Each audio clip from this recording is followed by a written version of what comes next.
pudieron seguir en vivo y en directo por el Facebook porque le dio por no transmitir en vivo y en directo. Así que les va a tocar verlo en diferido también por el Facebook y por YouTube, así que no se preocupen. Para esta noche ya va a estar montado en el Facebook y también en YouTube, las dos partes. Pero en vivo y en directo no va a ser posible el día de hoy.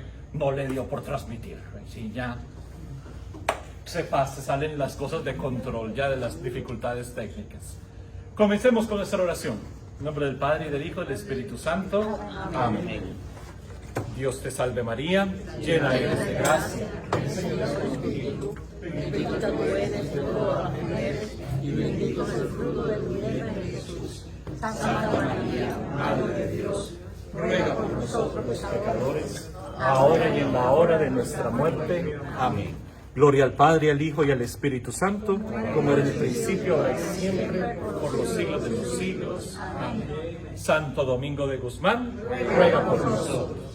Muy bien, seguimos descubriendo a nuestro amigo Pablo y las cartas de Pablo y lo que hemos ido estudiando de los temas que prepara Pablo. Y hoy, como lo habíamos dicho antes, la clase anterior, íbamos a hablar sobre la carne y el espíritu, lo que Pablo quiere decir sobre la carne y el espíritu. Pero antes de eso, vamos a darle un vistazo general a la carta que llamamos carta a los Gálatas. La carta a los Gálatas, ¿ya? No a los galantes, como he escuchado, ¿ya? Que eso no es a los galantes, es la carta a los Gálatas. Primero, ¿quiénes son los Gálatas? Los Gálatas son los descendientes de una comunidad celta. ¿Han escuchado hablar de los celtas? ¿Quiénes son los celtas? Como en Irlanda hay un grupo celta, hay en varias otras tribus, por Escocia, por el norte de Europa, también eran estos grupos celtas, ¿ya? Y se le dice Gálatas a esta región que queda en Turquía. Lo que es hoy en día Turquía era la región antigua de un grupo, de una etnia llamada los Gálatas, descendiente de celtas. Pero Gálatas y celtas, ¿qué tiene que ver una cosa con la otra? La pronunciación. Porque antiguamente no se pronunciaba Gálatas, sino Cálatas. Cálatas. Y después se redujo a Kélatas. Y después lo suavizaron el Kélatas con Gálatas. Y ahí es como quedó Gálatas, ¿ya? Yo en mi burrada pensaba que Gálatas tenía que ver con gala, que es la palabra para la leche en griego, pero no es eso. Como la vía láctea, ya gala era la leche, pero no tiene nada que ver con eso. Es Gálatas porque se suavizó la forma de decir kelta, celta, gelta, y de ahí viene. Los celtas tienen su idioma. Sí. Lo enseñan en las escuelas en Irlanda, enseñan. Sí, el idioma, sí, claro, ellos tienen su propio idioma. Y los letreros están en celta. A partir del siglo III antes de Cristo, toda esta región de los antiguos celtas que estaban en el centro norte de Turquía, pues comenzaron a tener, con la expansión del imperio griego, con Alejandro Magno, muchos de estos celtas pues adoptaron la cultura griega, ya parte de la expansión de lo que llamamos el imperio helenístico. Porque, ¿cómo se dice griego en griego? Elas. O sea, un griego es un heleno. Un griego es un heleno. Una griega es una helena. Ah, mira que sí sabían. ¿Se han escuchado la palabra Helena? El nombre Helena significa griega. ¿Ya? Griega. Entonces el imperio helénico significa el imperio griego, el imperio griego. Estos celtas pues empezaron a formar parte del imperio griego con la expansión de Alejandro Magno, adoptaron sus costumbres, ya sus costumbres griegas, Y ya para el tiempo de Pablo, pues los romanos ya habían conquistado toda esa región y lo llamaban la provincia de Asia Menor. La provincia de Asia Menor. Asia Menor, ¿por qué? Porque primero está en el continente que nosotros llamamos el continente asiático. No sé si se acuerdan de Turquía, ¿se han visto el país de Turquía? Que la mayor parte de Turquía está en Asia y un pedacito es la que está al lado de Europa. En el Bósforo es donde se juntan los dos continentes muy cerquita, que es más, se puede cruzar en un puente de Europa a Asia. ¿Y cómo se llama la ciudad que está ahí entre las dos orillas, entre Europa y Asia, ahí en Turquía? Constantinopla en la antigüedad. Y hoy en día se llama Istambul.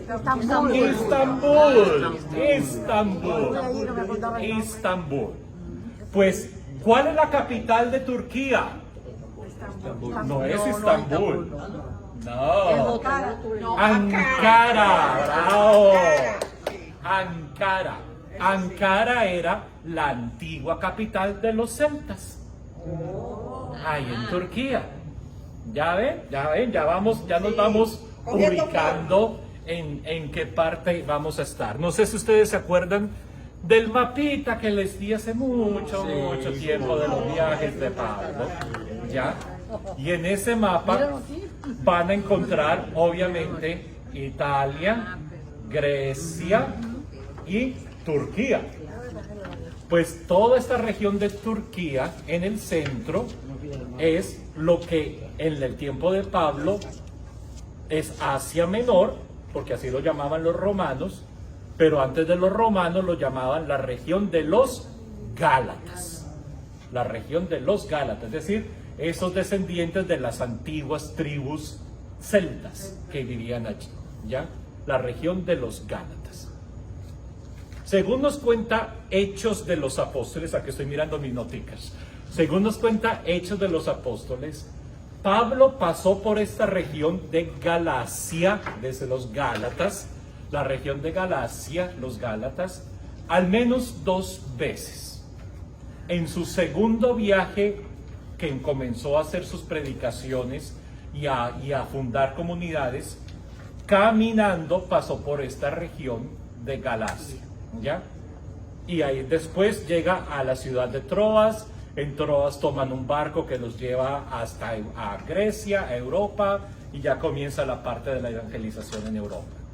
Y después dice que un tercer viaje de Pablo, un tercer viaje misionero, cuenta Hechos de los Apóstoles, donde Pablo volvió como a recorrer los mismos pasos, como para visitar las comunidades que él había fundado hace mucho rato atrás, y vuelve y pasa por la región de Galacia. O sea que Gálatas y Galacias es una región conocida por Pablo, ¿ya? Es conocida por Pablo. ¿Por qué nos encanta saber eso?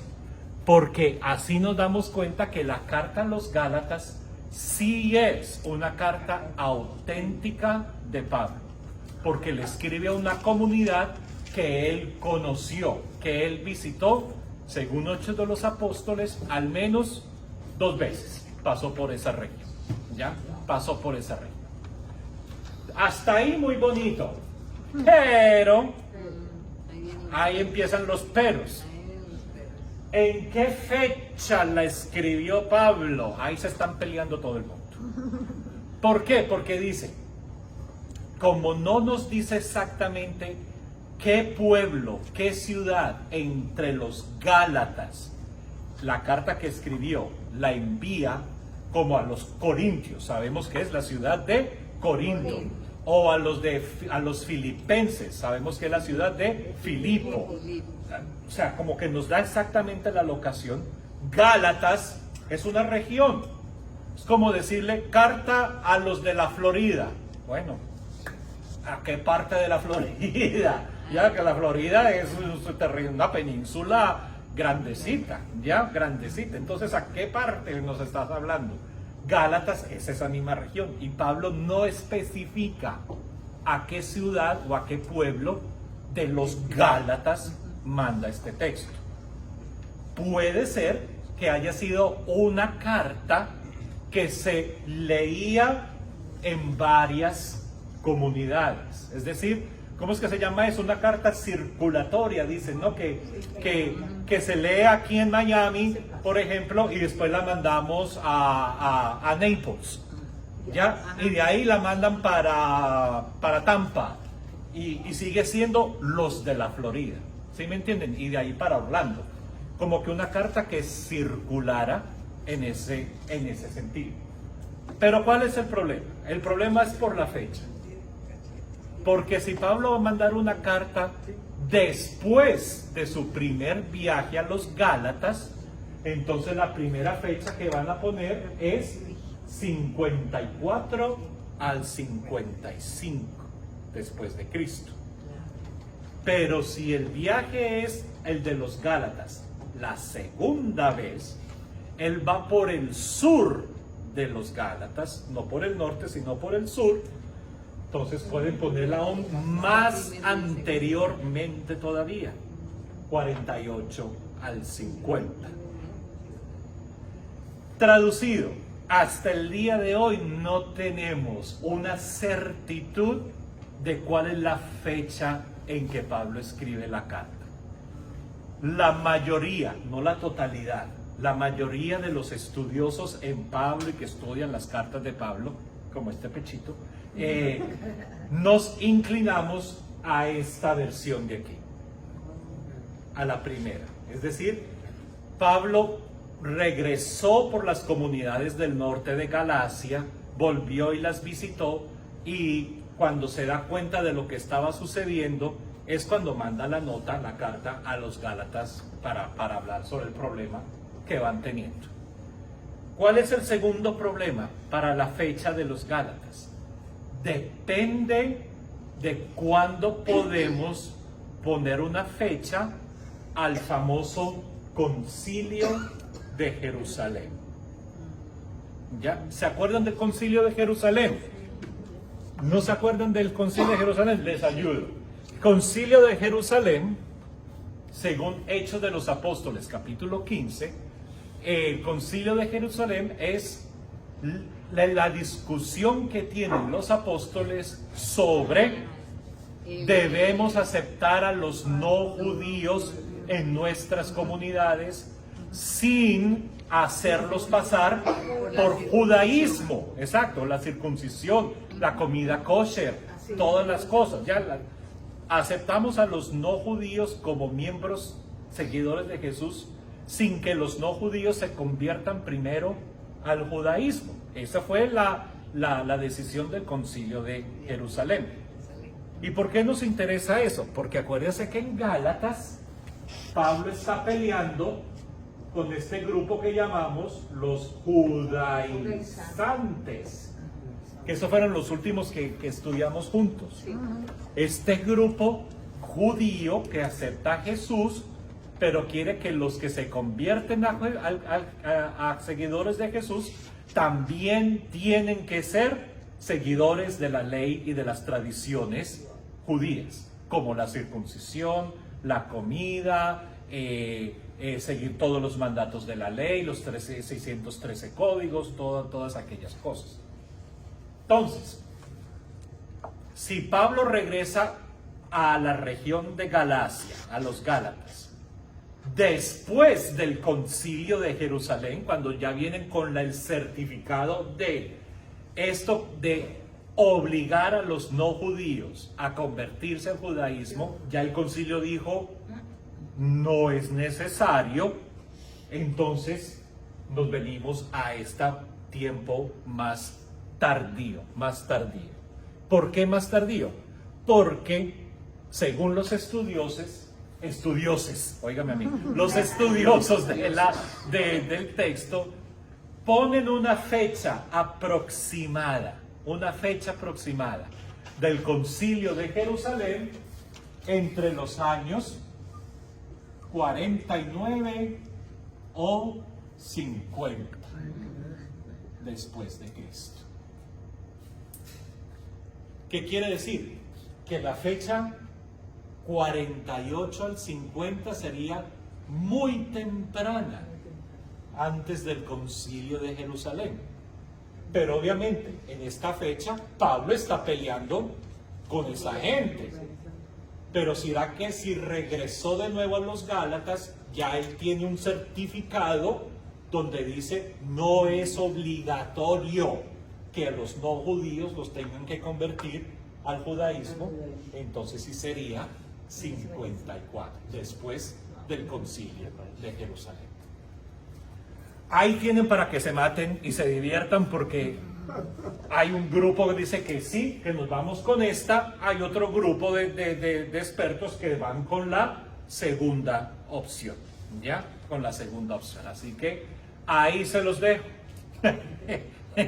Personalmente me voy con la primera, que vaya después del concilio de Jerusalén, es que llega esa carta, porque ahí es donde Pablo les dice, no hagan caso a los judaizantes, no se metan en esa vaca loca, ellos no están predicando el verdadero evangelio, etcétera, etcétera, etcétera, para como reafirmar lo que Pablo ya les había anunciado cuando los visitó por primera vez, cuando fundó las comunidades por primera vez. Pero si el concilio fue en el 50, ¿por qué esperaron hasta el 54? Mija, caminando. No había fax, no había WhatsApp, no había grupos de email, no había nada de eso. Exacto. Del 49 al 50 estuvo el concilio. Y después, ¿a quién vamos a mandar con la notica a cada comunidad? Y ahí sí, en el carrito, en el coche de Fernando, ¿ya? Una veces a pie y otros caminando. Antes muchas gracias que llegó para allá. Antes muchas gracias. No, porque sí, ¿Ya? Pablo, un caballo. Si tenían con qué, sí. Pablo, si tuviera con qué, pero es que no. Tener un caballo, eso está reservado para la gente que tiene con qué pagar un caballo, con qué alimentar un caballo, con qué mantener saludable un caballo y cómo devolverlo al dueño del caballo. Pero la mula era Es que más hoy en fácil. día ¿Ya? cuesta caballo. Igual, porque las mulas se usaban para trabajar. Entonces, si tú quitas la mula, es como hoy si estás rentando un carro.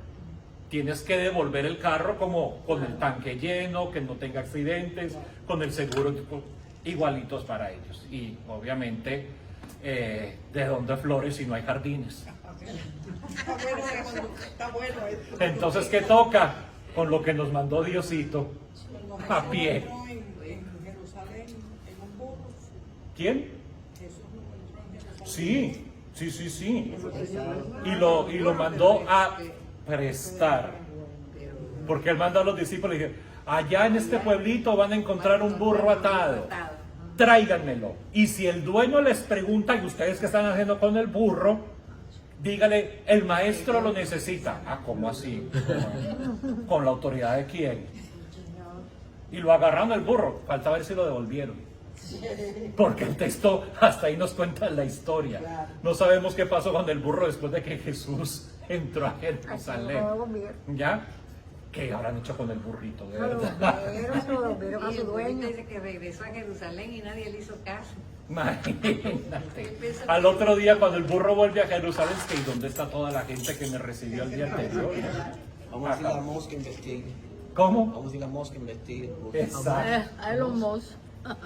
Elon Musk está hablando de esto. ¿Qué nos gusta de la carta a los Gálatas? Nos gusta de la carta a los Gálatas es porque es uno de los textos más antiguos que tenemos donde vemos una autobiografía de Pablo, donde Pablo nos cuenta cómo era él antes de conocer a Jesús, qué fue lo que le pasó en el camino a Damasco cuando tiene este encuentro con el resucitado, cómo transforma su vida, cuáles fueron los primeros peligros que él tuvo en Damasco, ya siendo un seguidor de Jesús.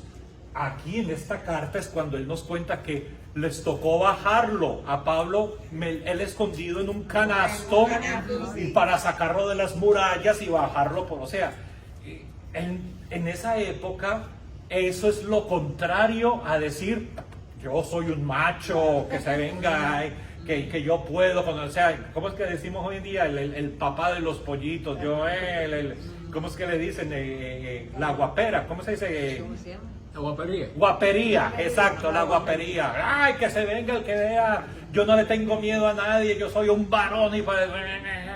Dice Pablo, no, a mí me escondí en un canasto y por el canasto me sacaron, Pablo.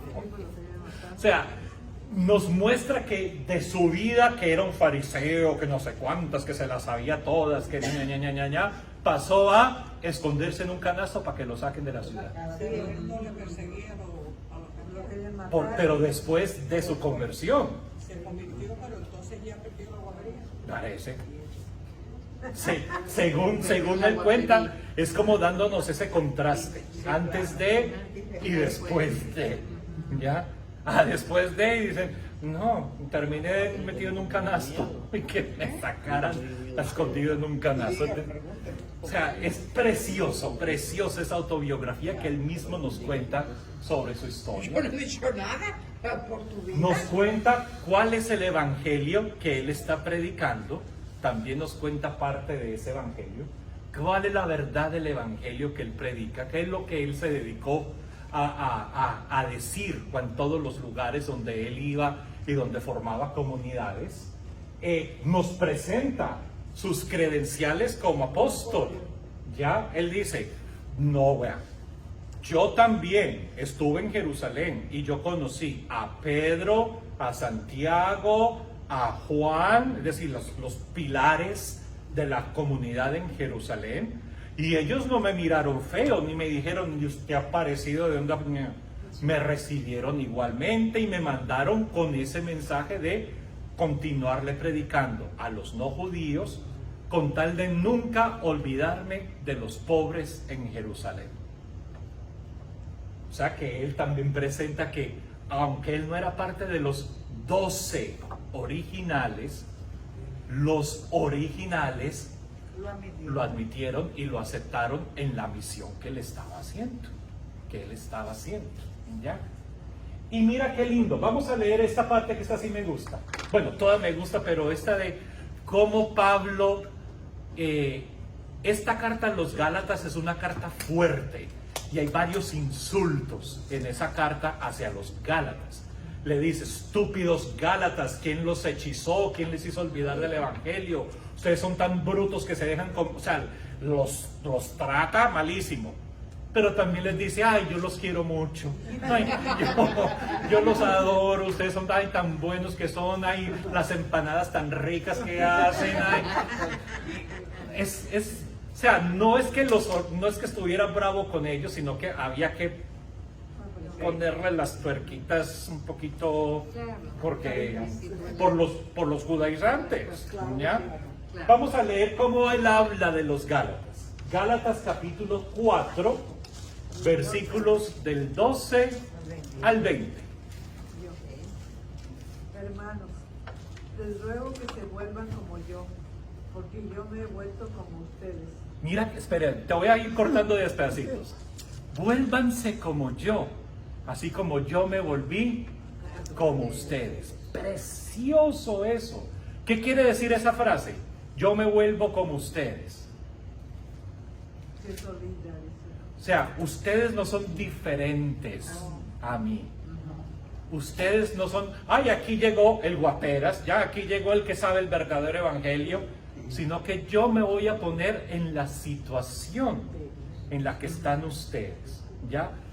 ¿Cómo sería mi vida sin que yo hubiera conocido ni la ley, ni Moisés, ni los profetas, que yo nunca hubiera conocido cuál es la alianza que Dios ha hecho con nosotros, y mucho menos que yo nunca hubiera conocido quién era el Mesías, lo que Dios hizo por medio del Mesías para mí? Y él dice, ahora ustedes pónganse en mi situación, así como yo me he puesto en la situación de ustedes. Como esa, ¿cómo se dice? Solidaridad, ¿no? ¿Cómo no les voy a predicar a ustedes? O sea, daría lo que yo fuera para que alguien hubiera venido y me dijera, hay un Dios que nos ama, un Dios que quiere entrar en relación contigo y todo esto. Pónganse ustedes ahora en mi situación, decir, ¿por qué les mandé esta carta? Pónganse en mi situación, así como yo me he puesto en su situación. Sigue, por favor. No es que hayan causado a ustedes ningún daño, como ya saben. Es que no te escucho, ni los de la cámara te escuchan. Como ya saben, cuando primero les prediqué el mensaje de salvación, lo hice debido a una enfermedad que sufría. Y en esta enfermedad fue una prueba para ustedes, que no me despreciaron ni me rechazaron a causa de ella, sino que al contrario, me recibieron como a un ángel de Dios, como si se tratara de Jesucristo mismo. Oye, qué bonito esa parte. Yo llegué a Galacia, dice Pablo, y quién sabe qué enfermedad traía. O malaria, que era una enfermedad muy común en el siglo I, la malaria, sobre todo en esta región Galacia, que es un poco húmeda, como en Miami. ¿Ustedes han estado en Miami sin aire acondicionado? Y los mosquitos andando y zumbando para arriba y para abajo. La malaria puede ser una enfermedad. El dengue puede ser otra enfermedad que tuvieran ellos. Hay varias teorías de que de pronto Pablo estaba enfermo. Una teoría un poco rara, pero ahí la tienen, es que él sufría ¿cómo se llama? De ataques de epilepsia.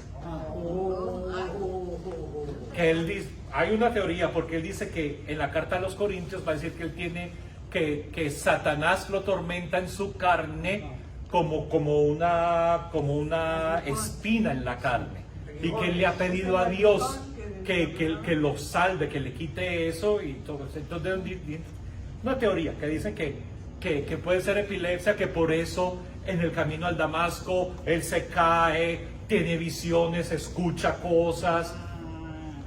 Una teoría. La otra teoría, ahí mismo en Gálatas, cuando termines te vas a dar cuenta, es que de pronto Pablo no veía muy bien, que no tenía los ojos muy... Bueno, ninguno de ustedes tiene la visión perfecta, pero que de pronto Pablo, y en ese tiempo que no hay ni espejuelos, no hay gafas, no hay correctores, no hay nada de eso, entonces el pobre Pablo no veía ni por la familia. Es decir, de pronto era un poquito cegatón. Es que, ¿qué letra es esa? ¿Cuál? Es la que está en la pared. ¿Cuál pared? Así de malo a la También, vista. padre, la desintería había mucho de cogían de las comidas, las cosas. Oh, sí.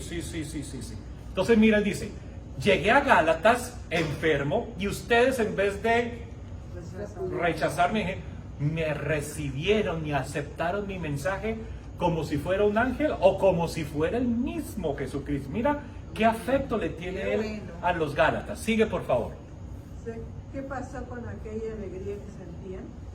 Puedo decir en favor de ustedes de que haberles sido posible hasta que se habrían sacado los ojos para dármelos a mí.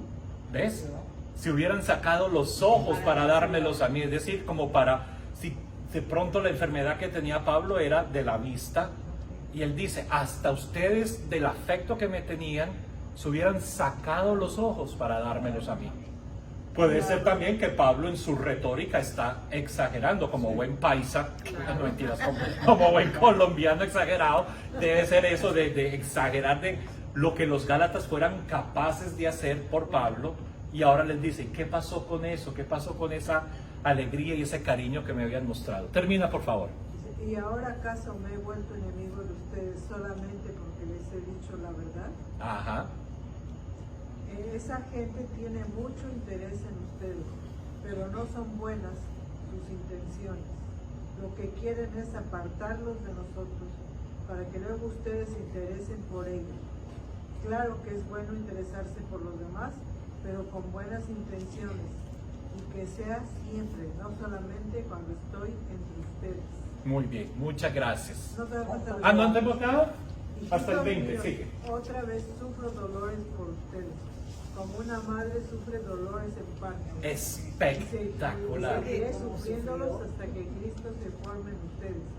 Ojalá estuviera yo yo ahí ahora mismo para hablarles de otra manera, pues no sé qué pensar de ustedes. Qué lindo. Sufro ¿cómo es? Como dolores de parto.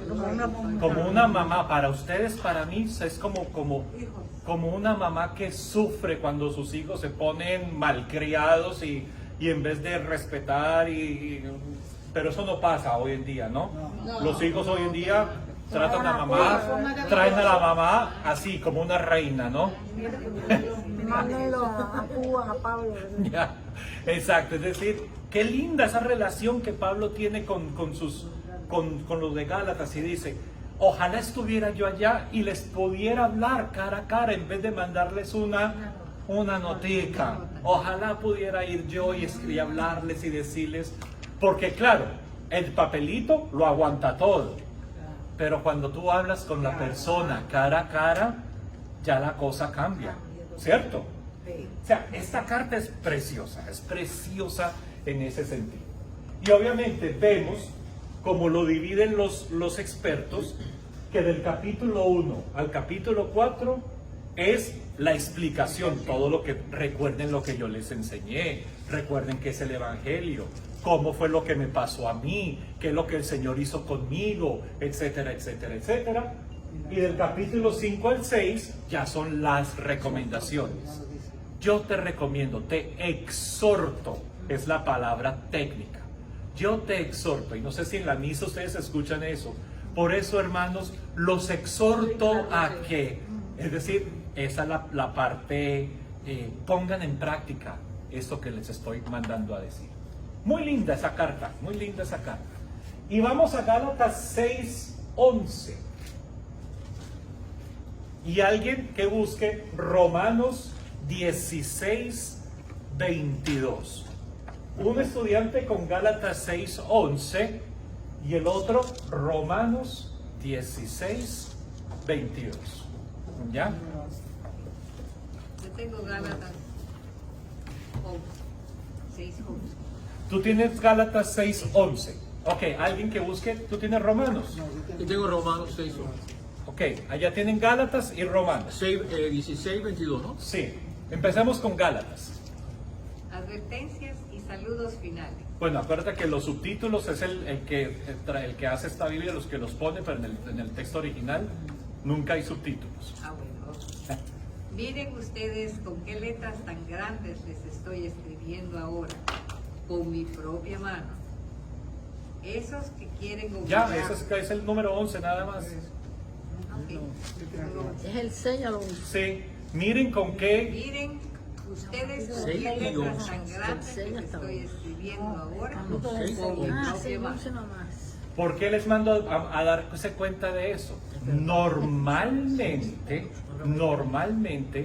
las cartas las escriben personas profesionales en escribir cartas. Lo que nosotros llamaríamos un escriba.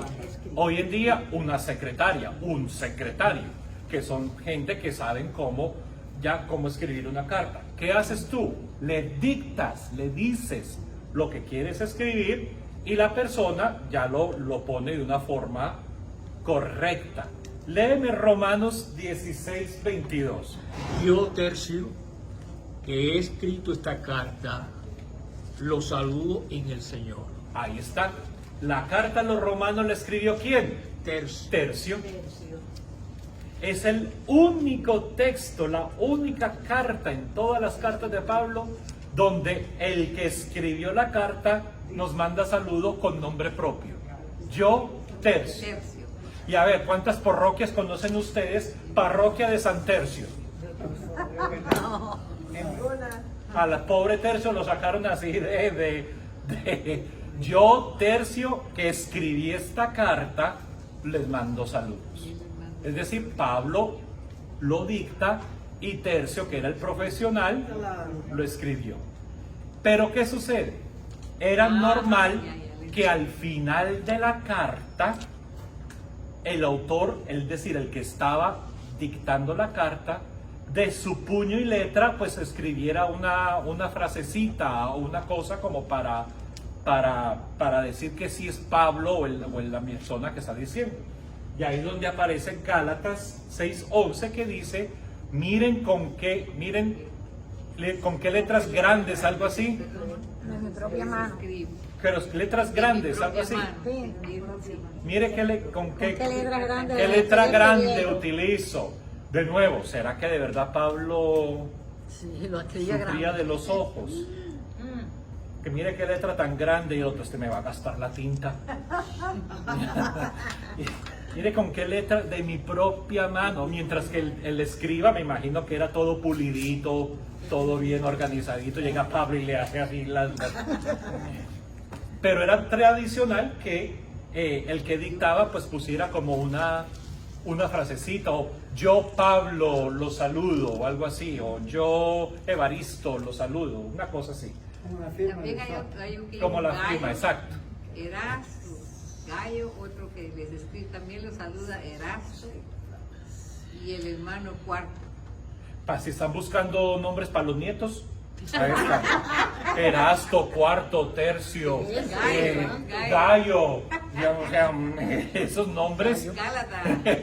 preciosos todos esos nombres. O sea que es una carta muy bonita. Se les invito de verdad a que se disfruten y saboreen leyendo la carta a los Gálatas. Se nos dictó la carta, al final escribieron. Parece que Pablo fue el que dictó la carta y al final puso como firma, digámoslo así, como su decir, yo les mando saludos, pero esta es la letra mía. La posdata. Exacto, esta es mi letra y yo les mando saludos, porque me imagino que la del escriba sería una cosa muy bien hechecita. Mira que él dice que qué letras tan grandes les escribo. Él no podía ver muy ¿Ya? bien. Y Romanos es la única carta que nos dice el nombre del que escribió, o sea, el profesional que escribió la carta, Tercio. Y tristemente ni una pobre parroquia tiene. San Tercio. ¿Cuántas veces le han rezado ustedes a San Tercio? No, primera vez. No, San Tercio, primera ayúdame a vez mandar un correo electrónico o algo así. Solo que me ha tocado un tercio, sí. O le tocó ni un tercio, le tocó al pobre San Tercio. ¿Ya? Ni sabíamos que existía el tercio, imagínate. Imagínate, ni sabíamos que existía el pobre Tercio y yo les mando saludos y todo el mundo es que, ay, sí, pobrecito Tercio. Se sabe que escribió la carta, pero no sabemos que era santo. Pobrecito Tercio. ¿Ya? ¿Sería santo? Pues? ¿Tú tienes una pregunta? Pero miren nomás al final como este que lindo. De ahora en adelante no quiero que nadie me cause más dificultades, pues las cicatrices que tengo en mi cuerpo muestran que yo soy siervo de Jesús. Muy bien. Hermanos de nuestro Señor Jesucristo, derrame su gracia sobre ustedes. Hermosa, es una carta que de verdad vale la pena. Y no es muy larga, son apenas 6 capítulos. No es una carta larga, es una carta muy bonita. Bueno, ¿Le puedo preguntar algo? sí. ¿Usted tiene alguna idea? ¿Puede usted atribuir esos aguijones a algún hecho específico? ¿Tiene usted una opinión? No, Sí, porque pero usted no sabe. tristemente Pablo no dio más detalles. Entonces todo lo que podemos decir de ese aguijón en la carne del que él se quejaba son especulaciones, porque no hay más ¿Dónde dice indicios. con mi gracia te basta? Sí, ese es en 2 Corintios, que lo tenemos por aquí. Sería por la enfermedad que tenía, que era un ataque epiléptico.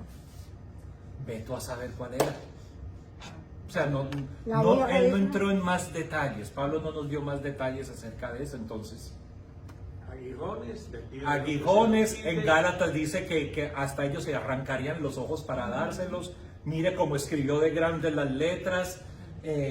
Sería que es de la vista. La otra teoría es de pronto era ataques de epilepsia. Pero no hay nada concreto. Él simplemente habla de... De aquellos tiempos que vamos a tener. ¿Cómo? Algo físico, por eso cuando... Algo físico, o la malaria, de pronto desde pequeñito estaba sufriendo de eso y eso lo hacía enfermo constantemente, que cuando llegó a Galacia ya llegó hasta enfermo. No sabemos, tristemente no tenemos más información. Somos Y miles el de aguijón años, sería imagínate cuando tú. le arreciaba el dolor. Claro, pero mira que dice, y ustedes en vez de rechazarme, me aceptaron, mi comunal. Hablando de eso, en la carta a los Gálatas nos va a hablar acerca de la comparación entre el espíritu y la carne. Y antes de eso, les presento mi Mi paciente se llama Raulito. ¿Ya? Raúl de la paciencia. Con los espejuelos y Está todo. salvaje. Raulito. El ¿Ya? pelo está igualito. El pelo igualito y todo. Ahí tengo a mi paciente. Como para explicarles a ustedes cómo era la antropología. Bueno, antropología no, la anatomía, diríamos nosotros. Cómo los antiguos, en el tiempo de Pablo, sobre todo de tradición judía, judío-griega, cómo ellos veían que el ser humano, qué era lo que tenía el ser humano, qué es lo que hace que este ser sea un ser humano, ¿ya? Un ser humano. Lo primero que todo es un judío como un griego en aquella época, lo primero que ve de un ser humano es el cuerpo. ¿Cómo se dice cuerpo en griego? Soma. Soma. Soma. No el que se asoma, sino soma. Soma. ¿Ya? Acuérdense que dice, ¿cómo es la otra? Que son psicosomáticos. ¿Dónde está el psico? Psicosomático. Soma es todo lo que tiene que ver con el cuerpo, Pero ¿qué es el cuerpo para ellos? El cuerpo para los antiguos depende de a quién le preguntabas. Si eras de origen judío, de tradición judía, el cuerpo es algo bueno. Es decir, que tú tengas un cuerpo físico es algo bueno. ¿Y por qué es bueno? Primero, porque el cuerpo físico lo creó Dios.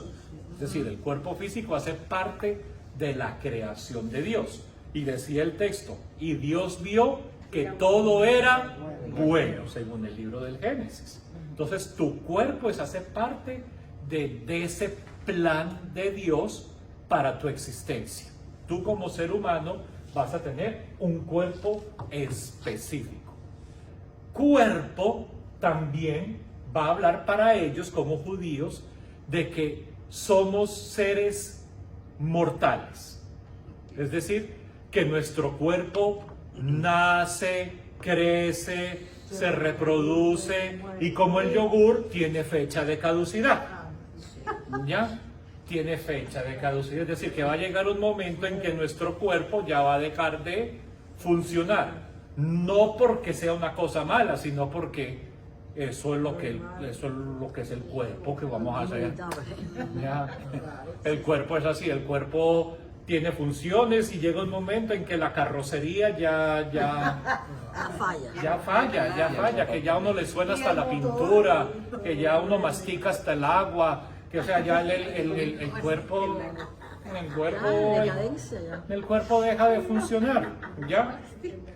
Es decir, el cuerpo no es malo porque se enferme, el cuerpo no es malo porque se envejezca, el cuerpo no es malo porque te salga arrugas, el cuerpo es cuerpo. Claro, que tiene que acabar. ¿Qué le vamos a hacer? Y si ven la tradición judía, el cuerpo, según la tradición judía, está hecho ¿de qué? De tierra. Y como dice el texto, eres tierra y de la tierra volverás. Recuerda que eres polvo y al polvo volverás. ¿En dónde escuchamos eso ahorita recientemente? Para el miércoles de ceniza. Es decir, el cuerpo es bueno porque Dios lo creó, porque así hace parte de tu humanidad. Pero el cuerpo, pero es que el cuerpo se me enferma y me duelen las rodillas y las canillas y la pantorrilla y el peroné. Pero eso es parte del cuerpo, o sea, ¿qué quiere? ¿Ya? Es decir, cuando él habla cuerpo, nosotros podemos traducirlo como mortalidad. Ya sea el cuerpo, un cuerpo no es infinito, un cuerpo no va a durar para siempre. Esa es la envoltura del espíritu. Esos son los griegos, Bueno. no los judíos. O sea, tú sin cuerpo no eres un ser humano, dirían ellos. ¿Ya? Eres parte del cuerpo. Sería el cuerpo mortal, un cuerpo que poquito a poquito se va deshaciendo. Y si no, mira a la persona al lado tuyo. Mírale a ver la fecha de caducidad. A ver si dice consumirlo antes de. Yo tengo mi nieta me pregunta, Nana, ¿y cuándo tú te vas a ir al cielo? Ay, imagínate, ya te sacaron de circulación. Ya. ¿Y qué le contestaste? Sí, ya te van a sacar de circulación. Le dije, yo no lo sé, le dije, eso solo lo sabe Jesucito. Jesucito es el que me tiene que mandar a decir. Claro. Entonces otro día me dice, ya te dijo. Oiga, va tarde, mijita. Los muchachos, sí. Se le ocurre cada cosa, ¿eh?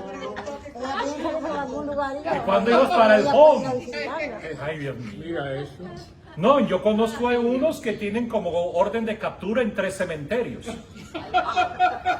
yo digo, o sea, ¿qué pasa que no está aquí en la tumba? Y están buscándolo por toda parte. Es decir, el cuerpo es cuerpo. ¿Qué le vamos a hacer?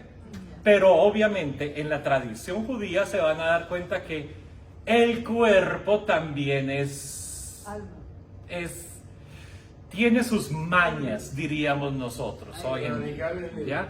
Exacto. Entonces, el cuerpo de nosotros tiene ellos dicen, después de la caída, es decir, del pecado original con Adán y Eva, el cuerpo nuestro dejó de ser ese cuerpo que Dios tenía pensado cuando lo creó, sino que ahora el cuerpo, aunque es bueno porque lo creó Dios, tristemente el cuerpo no nos ayuda a llegar a esa belleza perfecta de lo que queremos ser. Y no estamos hablando de belleza física, sino de que en mi cuerpo yo puedo ser la imagen y semejanza de Dios, como verán más adelante, sin mancha ni arruga. Es decir, que nos presentemos bien. Pero que el cuerpo tristemente también cae como un efecto dominó en todo lo que va a ser el pecado en la historia de la humanidad. El cuerpo también va a caer en esa parte, ¿ya? Y por eso Pablo va a hablar sobre el cuerpo mortal, es decir, esto que nosotros tenemos por biología, hoy diríamos genética, por lo que heredamos de papá y de mamá, o sea, nuestro cuerpo biológico, y lo va a comparar con el cuerpo espiritual. Es decir, el cuerpo material va a llegar un momento en que la carrocería paró. Pero cuando la carrocería pare, en Cristo, si estamos en Cristo, la resurrección, si estamos en Cristo, esta carrocería va a ser transformada en un cuerpo que él llama espiritual. ¿Qué quiere decir espiritual? Que yo no va a tener los mismos dolores de la rodilla, de la pantorrilla, la tibia y el peroné, de que ya no va a ser de, ay, son las 6 de la mañana, ay, 5 minuticos más en la camita, por favor, niña. ¿No les ha pasado nunca eso? ¿Ya? O dice, ay, va a llover porque ya me duele aquí la rodilla, o tengo el codo no sé qué, o me duele calambre en el ombligo, o alguna cosa. El cuerpo espiritual es ese cuerpo que no va a tener esas, ¿cómo se diría? Esas imperfecciones ni dolores, ni van a hacer tu vida miserable, sino que va a seguir siendo cuerpo humano, pero transformado. Y eso le manda en la carta a los Corintios, por eso se las puse aquí la cita, cuando él dice, bueno, ¿y cómo resucitan los muertos? Se levanta el mismo cuerpo casi de la tumba, así, ¿ya? O sea, ¿cómo? Y Pablo trata de medio explicar que quiere hablar de la resurrección de los muertos, y él dice, no, nosotros enterramos corruptible, es decir, un cuerpo que, o sea, mire lo corrupto que estoy, que ya están saliendo arrugas en la arruga. Eso lo enterramos, como cuando uno entierra un grano de trigo. Usted no va a cosechar un grano de trigo. ¿Qué sale del grano de trigo? Una plantica. Y dice Pablo, es exactamente lo mismo. Nosotros enterramos un cuerpo corruptible, pero en Cristo, en la resurrección, va a surgir un cuerpo espiritual o un cuerpo incorruptible. O la palabra tradicional que usan en la iglesia, cuerpo glorioso. ¿No han escuchado hablar de eso? Cuerpo glorioso. Es un cuerpo glorioso, un cuerpo glorificado, así como el cuerpo de Jesús fue glorificado. Y paréntesis. En la Edad Media se volvieron locos los teólogos, los de la escolástica, tratando de explicar qué es un cuerpo glorioso. ¿Qué es un cuerpo glorioso? Y hubo una explicación, la de San Agustín, que decía que el cuerpo glorioso significa que nosotros vamos a adoptar el cuerpo que tuvo Cristo cuando Cristo resucitó. Es decir, si Cristo murió a los 30 y algo de años y resucitó a los 3 días, es decir, que el cuerpo glorioso de Jesús sería ¿de qué edad? De 33. Entonces decía San Agustín, los que mueran después de los 30, cuando resuciten, se les va a restaurar el cuerpo que tenían cuando tenían 30 años de edad. ¿Cómo estaba su cuerpo cuando tenían 30 años de edad? Oiga, Sí, estaba muy bien. Mandela. A ver, ¿cómo era su cuerpecito cuando tenían 30 años? Muy diferente. sin arruga. Oye, yo le puedo enseñar la lobotomía. La cremación del cadáver del cuerpo. Yo me quiera cremar en vez de que me entierren. Ok. ¿Es aceptable? Desde 1960. Ok. Sí. Sí, ya eso sí. Desde los 60. Duelen los huesos que quedan. Todo, la cremación como se hace hoy en día, sí. Es ceniza y si la tiran más, ¿cómo se va? Eso sí, no lo permiten. ¿Lo permiten? No es que agarres las cenizas tuyas y por el toilet los echas ahí para que se quemen. Ay, de así voy a resucitar yo. Ah, viste, mira. Es a los 30, viste. No. Lo mismo que con un cadáver, dice la iglesia, las cenizas se tienen que depositar con reverencia y con cosa en un lugar que sea destinado para ellos. O sea, tampoco se lo quedan en la casa, tampoco es que se lo distribuyan entre los hijos. Hay unos que se llevan una cadena con un poquito de cenizas aquí metidas. No, eso es tal cual, así como se hace con un cadáver, se hace también con los restos cremados. ¿Ya? Con los restos cremados. Y dice San Agustín, y los que murieron antes de los 30 años van a resucitar como si tuvieran 30 años de edad. O sea que si un niño o una niña muere, cuando resucite no va a resucitar con cuerpo de niño y niña, sino con cuerpo de 30 años. Y entonces, ya creció. Pero por eso le digo, en la Edad Media se volvieron locos con esa idea. No estaba en la mente de Pablo. Pablo lo que quería decir es, en Cristo pasamos de un cuerpo corruptible que se destruye, que no sé qué, pasamos a un cuerpo como Dios siempre lo había imaginado que lo íbamos a tener. Pero que vamos a tener cuerpo, sí vamos a tener cuerpo, dice Pablo. O sea, esa idea de que el cielo vamos a ser como moticas de algodón por ahí volando, así sin saber quién es, dice Pablo, como judío de la época, si eres humano necesitas un cuerpo, sin cuerpo no eres humano, así de sencillo. Por eso para los... El alma siempre necesita un cuerpo. Según los quienes, los griegos o los judíos. No sé. Es que nosotros... Lo oí el otro día. Porque nosotros venimos, en nuestra cultura, venimos de la filosofía griega, que tienen esas divisiones. Los judíos antiguos era cuerpo-alma o alma-cuerpo. Es decir, no es cuerpo y alma, sino que es un alma-cuerpo o cuerpo-alma. O sea, las dos cosas juntitas. Nosotros, claro, nosotros en nuestros conceptos griegos decimos, el ser humano tiene alma y cuerpo. Los judíos no pensaban así. Para hacer una hamburguesa en la carne. ¿Ya? Sí, nosotros no somos carne y pan, nosotros somos carne y pan.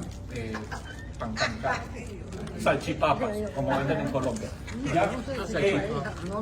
Y eso, por eso para los judíos cuando hablaban de la resurrección de Jesús, no hablaban de una resurrección espiritual. Ay, lo que resucitó fue el alma de Jesús. Para un judío, si usted está vivo, ¿qué necesita? El cuerpo. Y por eso la tumba está vacía, porque no hay cuerpo. Si está vivo, el cuerpo sale vivo, con todas las de la ley. Sigamos. De vez en cuando, y ya nos tenemos que ir, Virgen del Carmen. De vez en cuando, el cuerpo lo confunden con la palabra carne, pero son dos cosas diferentes en Pablo. ¿Por qué lo confunde con carne? Por lo mismo, porque como el cuerpo es débil y se deja llevar por pasiones y el cuerpo es perezoso y nos gusta quedarnos dormiditos o te va a hacer pereza y todo eso con el cuerpo. O, ay, no, es que, no puedo ir hoy a la clase de Biblia porque, no sé, se me enconó una uña en el dedo chiquito del pie izquierdo. Y entonces, ay, me duele mucho, no puedo ir, ya. O sea, no sé, ay, no puedo ir porque se me cayeron 4 pestañas. Entonces se confunde con la carne. ¿Cómo se dice carne en griego? Sarx. Comer en griego se dice fageo. Un sarcófago. Un sarcófago, ¿qué es? Una caja en donde la carne se la comen los gusanitos.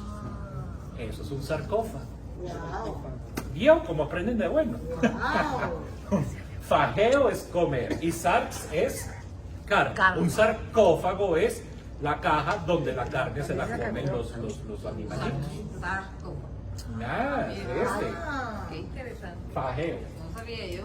Más de 90 veces Pablo utiliza la palabra carne. Sarx. Ya la palabra carne. ¿Qué significa carne para Pablo? Varias cosas. Lo primero que significa para Pablo es las cosas temporales. Ya, las cosas temporales. Tengo hambre, dice Pablo. Eso es parte de la carne. Es decir, tan pronto tú comas, se te pasó el hambre. ¿Ya? La comida, eso es carne, porque tienes comida, te la comes y ya no hay comida. O sea, todo lo que es temporal, el sueño que tengas, ese sueño es carne. ¿Por qué? Porque es solamente un momentito. Tan pronto tú duermes y descanses, ese sueño ya se fue, ya desapareció. Entonces, lo primero que él dice carne son todas las cosas temporales. Ya hoy diríamos como la constitución física de nuestro cuerpo. Hoy estoy cansado, que decir Pablo, la carne está cansada. O, no, hoy tengo energía como si me hubiera tomado 4 cafés cubanos. ¿Qué quiere decir? Que tu carne el día de hoy está energizada, ya como el conejito de las baterías. Ya. Sarx, la primera parte es eso, las cosas temporales, ya el sueño, el cansancio, la energía que puedas tener como en este momento, el ejercicio que tú hagas, cosas temporales que hacemos con el cuerpo común y corriente, ¿ya? Lo otro también puede ser, él habla de diferentes cuerpos o diferentes carnes, dice él. Dice, los peces tienen una carne diferente a la de los animales, a la de los aves. Y las aves tienen una carne diferente a las de las vacas. Y las vacas tienen una carne diferente a las de las culebras. Y las culebras tienen una carne diferente a las de las suegras, aunque no se confunde. Pero, es decir, dice, cada ser vivo tiene una carne diferente. Traducido, cada ser vivo tiene un cuerpo, una forma de presentarse diferente, ¿ya? Cada una según lo que Dios quería que ese ser vivo fuera. Una culebra, una suegra, una suegra. Aquí hay unas cuantas suegras que las amo y las quiero a todas, así que ya no digan nada de eso. No vuelve a ser mi yerno. Exacto. Habla de carne también cuando se refiere a los bienes pasajeros, ¿ya? ay, yo tengo una casa, y yo tengo un carro, y yo tengo esto, yo tengo lo otro. Él dice, todo eso pasa. Lo puedes tener ahora y al final no vas a tener nada. Esos son los bienes de la carne, diría Pablo. Es decir, las cosas que uno tiene ahora, cosas materiales, pero Para complacer la carne, claro que sí. después, claro, ¿para qué un carro? Para que no te canses caminando para toda parte. Entonces, Para que los cacharros él dice, de la los cocina bienes de la carne son las cosas pasajeras. Lo que tú usas, lo que tú necesitas, tu casita, tu carro, los espejuelos, la ropita, son bienes de la carne. ¿Ya? No son malos, son neutros, pero no van a durar para siempre. Ya no van a durar para siempre. Son cosas que las tienes hoy y mañana no las tienes. Tu degree, tu diploma, tus estudios, todo eso, cuando mueras, ya hasta ahí llegaron esos bienes. Tú ya cuando se retire ya no Sí, lo ya, necesitas. O sea, ¿cuándo han visto ustedes un funeral con el trasteo detrás? O sea, han visto a alguien que lo vayan a llevar al cementerio y detrás va que el televisor de 85 pulgadas para la tumba y que la cama king size con el matres, el colchón de la no sé qué, de ese que se levanta y que hace masajitos y también para allá para adentro. O sea, Sí, todos ¿cómo? Nada, Príncipe. nada. Decía que él nunca había visto el camión del West Fargo que viniera atrás de la casa. Sí, claro, el Bank of America detrás del funeral para ponerte todo el dinero ahí en la tumba. ¿Dónde fuiste? O sea, todas esas cosas, el dinero, él dice, son bienes de la carne. O sea, El West Fargo era en aquel tiempo era el que el dinero. el que llevaba, sí. Eso es la carne. Y finalmente, para Pablo, la carne es todo lo que nosotros como seres humanos hacemos que tristemente va en contra del Espíritu de Dios. Es decir, si vamos a hablar de contrastes, ¿qué es lo contrario a la luz? La oscuridad. La oscuridad. ¿Qué es lo contrario de blanco? Negro. Negro. ¿Qué es lo contrario a espíritu? Pablo va a decir carne.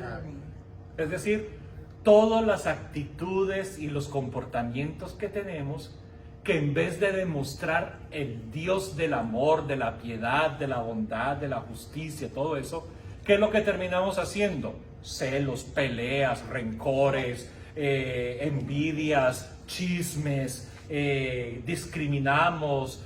Toda nuestra actitud, todo lo que todo lo que la carne tiene esa tendencia a buscar las cosas malas, aunque el cuerpo es bueno porque el cuerpo lo hizo Dios, pero esa tendencia que tenemos como a solamente a satisfacer mi ego y lo que yo quiero y a mí no me importa el resto y todo eso, Pablo lo llama la carne. Y es más, Gálatas 5, 19, 23 va a hablar de las obras de la carne, en plural.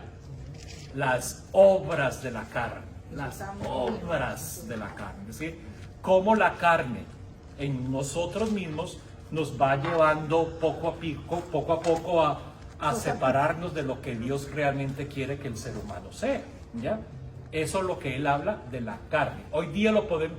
Hay una palabra que utilizaban los escolásticos en la Edad Media, que es concupiscencia. ¿Qué es concupiscencia? Con el cuerpo, la carne. La carne, es decir, pero explícame, ¿qué es eso? Concupiscencia es... El deseo La carnal. tendencia natural del cuerpo a pecar. mira qué filósofo, la tendencia natural del cuerpo a pecar. Efectivamente. Es decir, todo lo que nosotros con nuestro cuerpo hacemos, que en vez de demostrar la bondad y el amor y la belleza de Dios, vamos para el lado contrario. Es decir, la carne.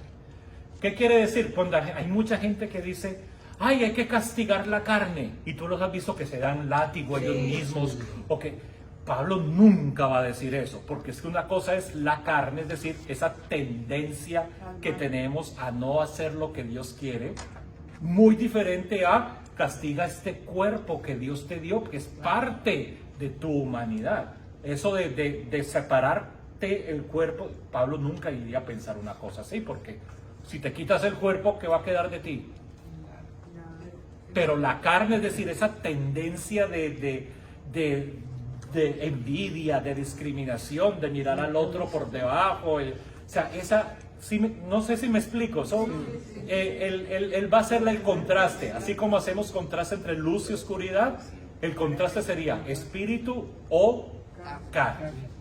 Por eso él va a decir, mueran a la carne, crucifiquen la carne, es decir, todas Por esas... eso muchos santos Claro, porque esa es la forma como lo entendían en esa época, en la Edad Media. Ya, inclusive Doña Teresa de Ávila. sí, estuve viendo una serie española. Sí. Y en eso, durante la noche se lanzan algunos de las pantallas y que oyen quejidos. Sí, Ajá. bajan y él se está Azotándose. y su espalda ya está cortada. Era la forma de pensar en esa época, exactamente. Cuando Exactamente. él lo explique, tú no lo expliques. Ya, entonces, ese va con las obras de la carne, ¿ya? Es decir, toda esa tendencia que no refleja quién es Dios y lo que Dios quiere para nosotros en nuestro cuerpo. Tú eres concupisciente. Concupisciente. ¿Ya?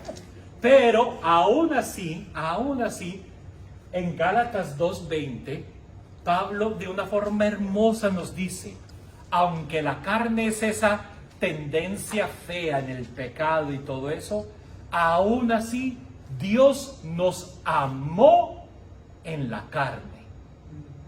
¿Qué quiere decir eso? Que Dios, a pesar de nuestras burradas en la forma como actuamos y vivimos, Dios no dijo, no, si usted no cambia de carácter, de parecer, conmigo nanay. A pesar de esto, Dios en la carne refleja su amor para mí. Él me amó a pesar de yo vivir en la carne. ¿Qué quiere decir? A pesar de mi tendencia al mal y al pecado y a la destrucción, ahí es donde Dios me ama. Traducido, no hay que ser perfecto para aceptar que Dios te ama. Pero lo va a decir Pablo, pero entramos un cuerpo corruptible para que salga un cuerpo glorioso. Es decir, hacemos la transición o la Pascua, como lo vamos a llamar más adelante. Antes de Adán y Eva. Exacto. Terminemos rapidito porque es que se nos fue el fruto tiempo. del Espíritu. Ya voy para allá. Todavía. Sigamos. La mente, ya vamos para los griegos. La mente, ¿cómo se dice en griego? Nous. ¿Ya? La nous. Entonces, cuando ustedes tienen amnesia, ¿ya? Es porque amnesia es perdieron la mente, ¿ya? Amnesia, la mente.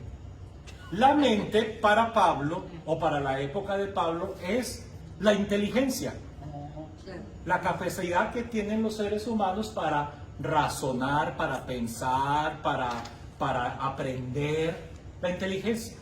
Y él lo dice en Romanos, todo lo que Dios es, se lo reveló para que lo conocieran, es decir, para que utilicen la mente y conozcan, averigüen quién es Dios. La mente, eso es todo. Y aquí es donde tuerce el puerco la cola.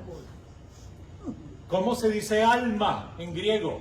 Psique. Y ahí vienen palabras como Psiquiatra. psicología, psicólogo, psiquiátrico, psicólogo. Tiene relación con inteligencia.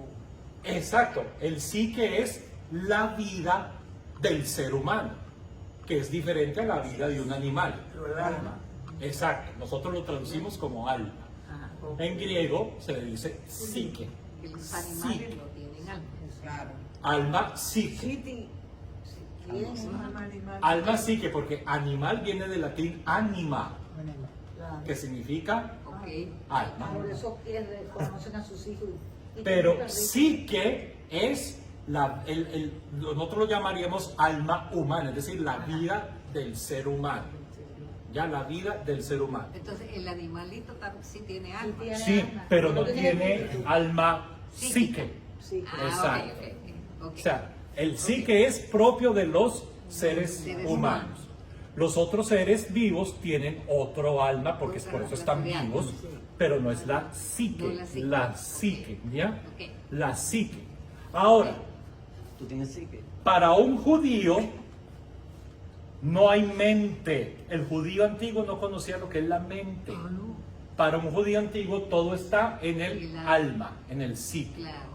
Entonces tu inteligencia, tu capacidad de tomar decisiones. Ay, ¿será que me como una manzana o este pastelito de guayaba? ¿Cuál será mejor para mí?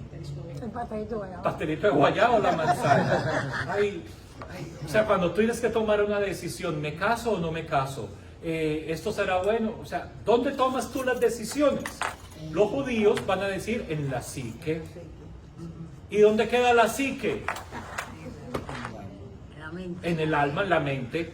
Nosotros hoy en día, cuando tú le preguntas ¿dónde está tu mente? ¿Qué señalamos? ¿Qué parte de nuestro cuerpo señalamos? La cabeza. La cabeza.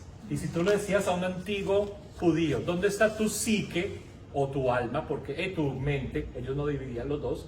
¿Saben qué señalaba? El corazón. Claro. Por eso todos los textos de la Biblia que dicen cambiaré su corazón de piedra por un corazón de carne, no es los sentimientos, es tu psique, tu vida, tu forma de pensar, tu forma de ser, tu forma de tomar decisiones. Ya no vas a ser con corazón de piedra que no le entra nada, sino un corazón de carne, que sienta, que tenga esa forma. Para un judío antiguo todo está en el corazón, ¿ya? ¿Se acuerdan lo que dice Jesús? Del corazón es que salen las cosas malas y no de lo que viene de afuera para adentro. Porque para ellos eran estos dos punticos. Los griegos sí hacían la diferencia. Hay alma y hay razonamiento, la mente. Los griegos sí tenían eso. Y finalmente, ya para eso nos podemos ir, el espíritu. ¿Cómo se dice espíritu? Neuma, neumático. Viene de ahí. Neumatología. Ya viene de ahí. Viene de los hebreos, lo llamaban el Ruah. Ruah, que significa viento, energía, poder, ¿cómo? Soplo. Ya, Ruah. ¿Y qué es el neuma? El neuma, para ellos, no lo confundan con la psique. Es decir, espíritu no es lo mismo que alma. ¿Qué es el alma? La vida del ser humano, la psique. El espíritu, ¿qué es? La presencia de Dios en cada ser humano. Lo que hace que el ser humano viva y experimente que Dios está presente en ese ser humano. Traducido, es la fuerza que nosotros tenemos para vivir y actuar como Dios actúa y como Dios vive. Porque si lo dejamos solo con la psique humana, pues terminamos siendo arrastrados ¿por quién? Por la carne. Porque estos dos están pegados según los judíos. El ser humano, según los judíos, es psique sarx o sarxique, ¿ya? Pero necesitamos ese extra, ese condimento extra para poder ser mejores que. Y Pablo va a utilizar una expresión preciosa que dice: el primer Adán es hecho de psique, pero el segundo Adán, Cristo, es hecho de neuma. Y nosotros, cuando nos bautizan, estamos vivos, es decir, tenemos psique, pero cuando nos bautizan, Papá Dios, ¿qué nos da? El Espíritu de Dios. Para que tú hagas y vivas como Dios quieres que viva. Y ahora sí terminamos.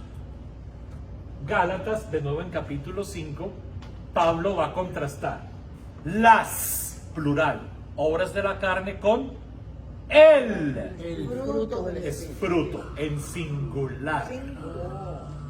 Interesante. Muy interesante. ¿Por qué aquí lo pone en plural? Las obras, pero cuando habla del neuma, del Espíritu de Dios, lo pone en singular. Muy interesante. Y la razón muy sencilla. Porque la carne divide, mientras que el Espíritu une. El Espíritu nos hace uno con Dios, no unos con Dios, uno con Dios. Y el fruto del Espíritu se manifiesta en diferentes formas, en amor, paciencia, ¿cómo es que se me olvidaron los frutos del Espíritu? Paciencia, magnanimidad, bondad, Sabiduría. no, esos son esos son los dones. Esos son los dones. Entonces que son los catequistas aquí que me ayuden con eso. Pero el fruto es uno, mientras que las obras de la carne son varias, porque nos dividen, nos alejan, nos hacen enemigos, divisiones. ¿Sí me entienden? Lo que Pablo quiere mostrar. El fruto, dice, es amor, bondad, paz, magnanimidad, tal cosa. Sí, todo eso es lo que nos une a Cristo y a Dios, mientras que las obras de las sarx, de la carne, nos hace separar. Y para que no les quede duda, se los pongo en griego. Y con eso terminamos. ¿Cómo se dice unir en griego? Se dice así. Símbolo. ¿Qué es un símbolo? Una cosa que uno ve y todos nos podemos identificar. La bandera es un símbolo y todos nos identificamos con esa bandera. ¿Ya? La cruz es un símbolo para los cristianos y todos nos identificamos con ese símbolo. ¿Qué será lo contrario de símbolo en griego? Es decir, no lo que une, sino lo que divide. En griego, Diabólico. diablo. El diablo. El diablo. Cuando hablamos del diablo, ¿qué significa? Todo lo que separa, lo que divide, lo que rompe, lo que acaba. Mientras que el Espíritu es el símbolo que nos une a Dios. Precioso eso. Esa es una cosa para uno rodar por el suelo dando gritos de alegría.